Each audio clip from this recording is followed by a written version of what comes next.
بسم اللہ الرحمن الرحیم رب اشرح لی صدری ویسر لی امری واحلل عقدۃ من لسانی یفقہوا قولی رب یسر ولا تعسر وتمم بالخیر۔ پارہ 18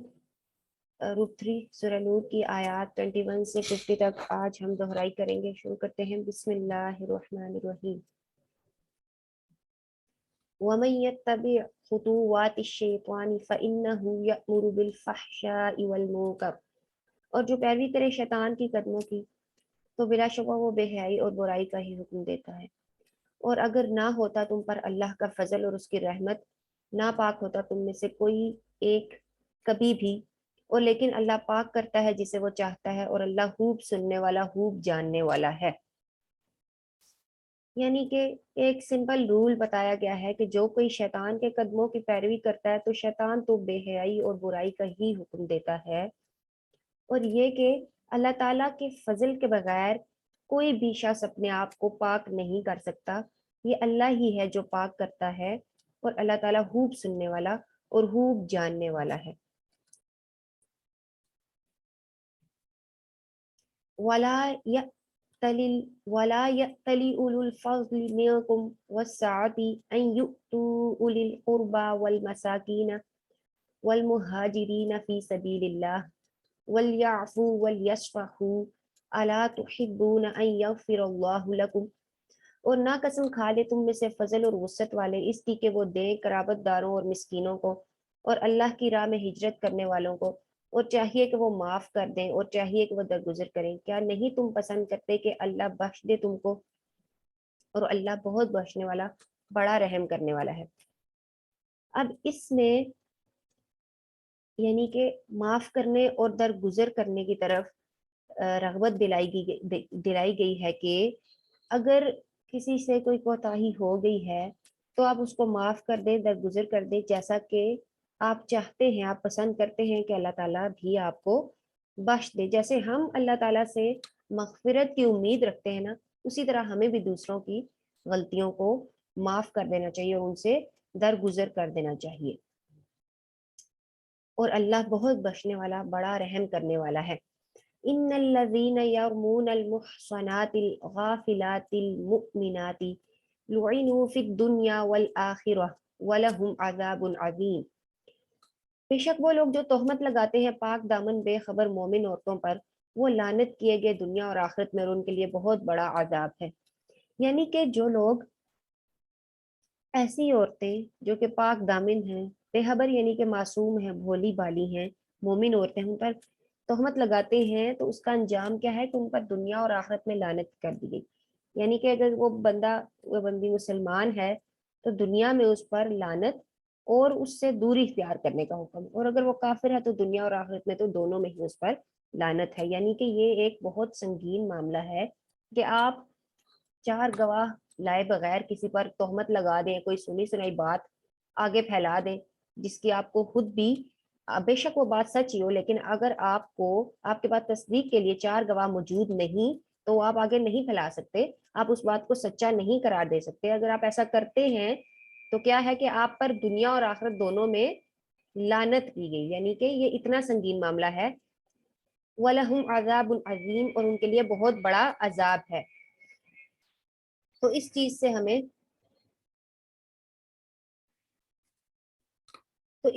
ہمیں پرہیز کرنا چاہیے اور بہت زیادہ احتیاط کرنی چاہیے اس معاملے میں۔ یوم تشہد علیہم السنتہم وایدیہم وارجلہم بما کانوا یعملون، جس دن گواہی دیں گی ان کے خلاف ان کی زبانیں اور ان کے ہاتھ اور ان کے پاؤں اس کی وہ جو عمل کیا کرتے تھے۔ یعنی اس دنیا میں تو اگر ہم کوئی عمل کریں، اپنی آنکھ سے کوئی گناہ کرتے ہیں، کوئی غلط چیز دیکھتے ہیں، اپنے ہاتھ سے کوئی گناہ کرتے ہیں، یا اپنے پاؤں سے کسی غلط چیز کی طرف جاتے ہیں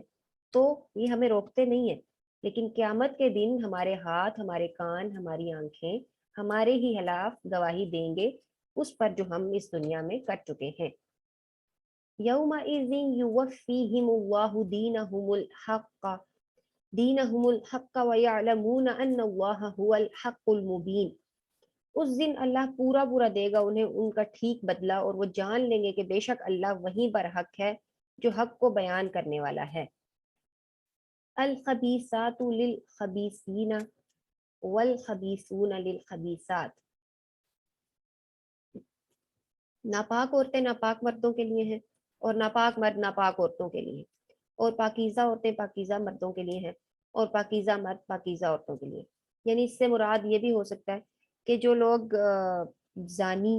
مرد و عورت ہیں وہی آپس میں نکاح کر سکتے ہیں، اور پاک دامن مرد و عورت کا ہی نکاح آپس میں ہو سکتا ہے، یا اس سے مراد یہ ہے، دوسرا مطلب اس کا یہ ہو سکتا ہے کہ ناپاک باتیں کرنے والے جو مرد ہیں یا عورتیں ہیں وہی ناپاک ہیں، اور جو پاک مرد اور عورتیں ہیں وہ پاکیزہ باتیں ہی کرتے ہیں۔ اولئک مبرؤون مما یقولون، یہ پاکیزہ لوگ مبرہ یعنی پاک کیے ہوئے ہیں ان باتوں سے جو غلط لوگ ان کے بارے میں کہتے ہیں۔ لہم مغفرۃ ورزق کریم، ان کے لیے بخشش ہے اور باعزت رزق ہے۔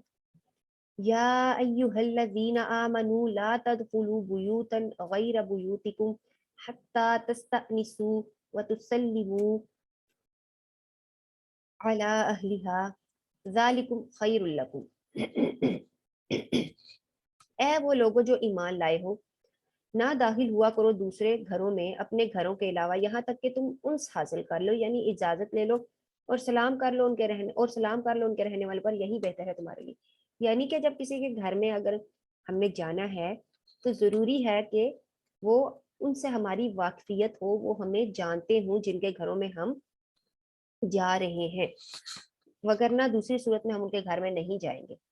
اور ان سے ہم سلام بھی کریں، ان پر سلامتی بھی بھیجیں جب ان کے گھر میں جائیں، یہی بہتر ہے۔ لعلکم تذکرون، تاکہ تم نصیحت حاصل کرو۔ فَإِن لَّمْ تَجِدُوا فِيهَا أَحَدًا فَلَا تَدْخُلُوهَا حَتَّى يُؤْذَنَ لَكُمْ، پھر اگر تم نہ پاؤ ان میں سے کسی ایک کو تو تم نہ داخل ہو ان میں یہاں تک کہ تم کو اجازت دی جائے۔ یعنی اگر آپ کسی کے گھر میں جا رہے ہیں اور آپ وہاں پر کسی کو نہیں موجود پاتے، یعنی وہ گھر آباد ہے، آپ وہاں پر کسی کو موجود نہیں پاتے، تو آپ بلا اجازت اس گھر میں داخل نہ ہو جائیں، بلکہ انتظار کریں کوئی آئے تو تبھی آپ اس گھر میں جائیں۔ اور اگر تم سے کہا جائے واپس چلے جاؤ تو واپس ہو جایا کرو، یعنی اگر وہ کوئی وہاں پر جو رہ رہے ہیں وہ آپ سے کہہ دیں وہ پسند نہ کریں، یا وہ کسی وجہ سے مصروف ہو وہ کہیں آپ اس وقت چلے جائیں، تو اس میں برا منانے کی بات نہیں ہے، آپ وہیں سے واپس چلے جائیں، تو وہ اجازت دیں تو آپ اس گھر میں داخل ہوں۔ وہ زیادہ پاکیزہ ہے تمہارے لیے، اور اللہ اس کی جو تم عمل کرتے ہو خوب جاننے والا ہے۔ نہیں ہے تم پر کوئی گناہ کہ تم داخل ہو جو ایسے گھروں میں کہ رہائش نہیں کی گئی ان میں، اور ان میں تمہارے فائدے کی کوئی چیز ہو، اور اللہ جانتا ہے جو تم ظاہر کرتے ہو جو تم چھپاتے ہو۔ لیکن اگر ایسے گھر جن میں رہائش ہی نہیں ہے لیکن وہاں پر کوئی فائدے کی چیز ہے، تو ہاں ایسے گھروں میں جایا جا سکتا ہے، وہاں پر داخلے کی اجازت دے دی گئی ہے۔ قل للمؤمنین یغضوا من ابصارہم ویحفظوا فروجہم، مومن مردوں سے کہہ دیجئے کہ وہ نیچی رکھیں اپنی نگاہیں اور وہ حفاظت کریں اپنی شرمگاہوں کی، یہ زیادہ پاکیزہ ہے ان کے لیے، بے شک اللہ خوب خبردار ہے اس سے جو وہ کرتے ہیں۔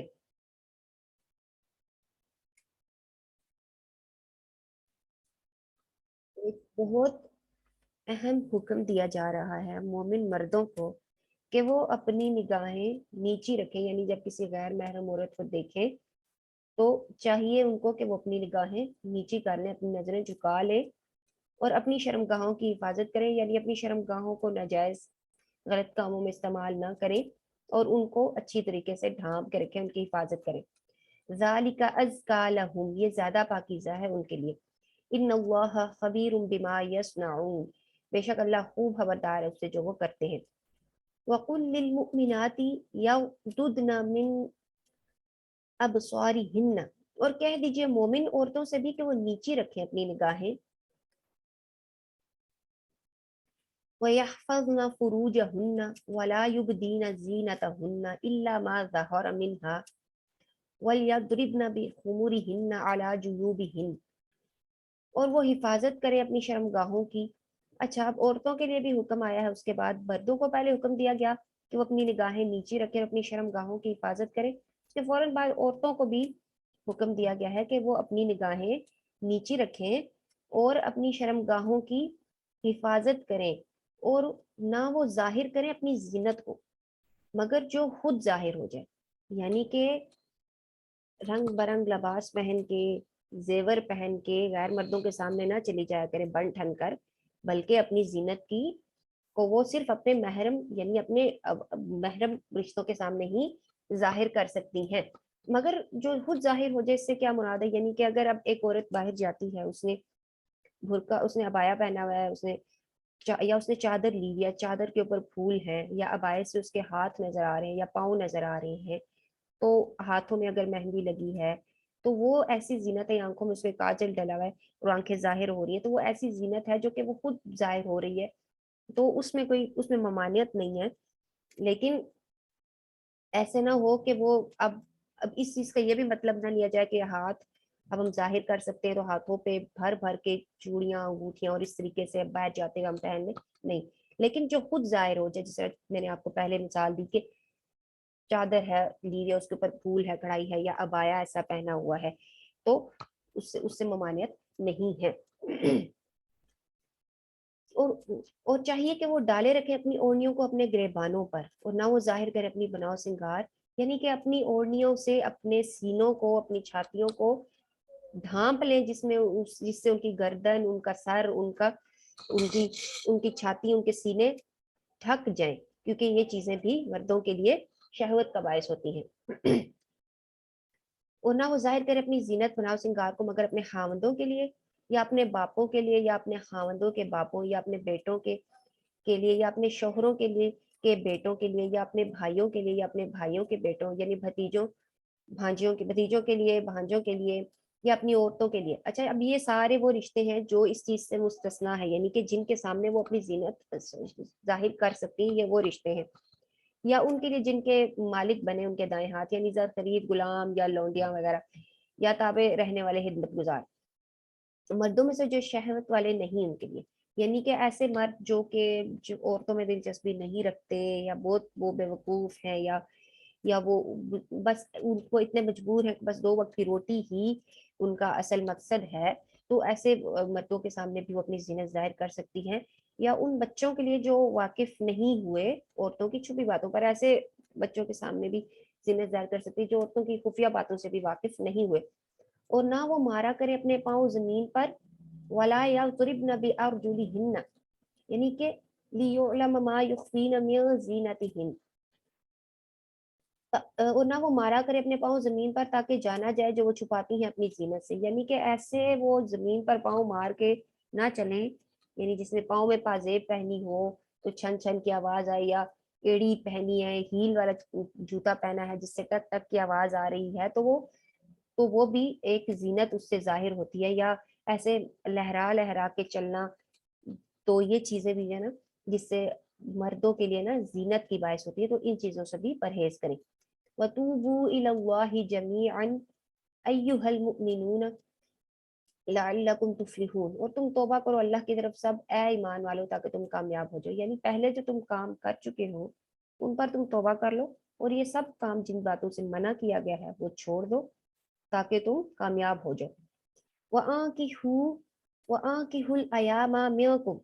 اور نکاح کرو بے نکاح مردوں اور عورتوں کا اپنے میں سے، وَالصَّالِحِينَ مِنْ عِبَادِكُمْ وَإِمَائِكُمْ، اور ان کا جو نیک ہے تمہارے غلاموں میں سے اور تمہاری لونڈیوں میں سے، ان یکونوا فقراء یغنہم اللہ من فضلہ، اور اگر ہوں گے محتاج تو غنی کر دے گا انہیں اللہ اپنے فضل سے، اور اللہ بڑا وسعت والا خوب جاننے والا ہے۔ یعنی کہ جو غیر نکاح شدہ مرد اور عورتیں ہیں اور غلام ہیں ان کا نکاح کر دے،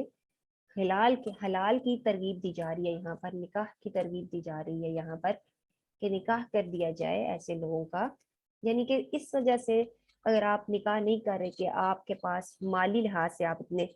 اسٹرانگ نہیں ہیں، تو یہ چیز اللہ تعالیٰ فرماتے ہیں کہ اس چیز کی فکر نہ کریں، آپ حلال اپنائیں، آپ نکاح کریں تو اللہ تعالیٰ اپنے فضل سے اگر محتاج ہوں گے تو غنی کر دے گا انہیں، اللہ تعالیٰ بڑا وسعت والا خوب جاننے والا ہے۔ اور چاہیے کہ دامن بچائے رکھیں وہ لوگ جو نہیں پاتے نکاح کی طاقت، یہاں تک کہ غنی کر دے انہیں اللہ اپنے فضل سے، اور وہ لوگ جو چاہتے ہیں، اچھا یعنی اب اس میں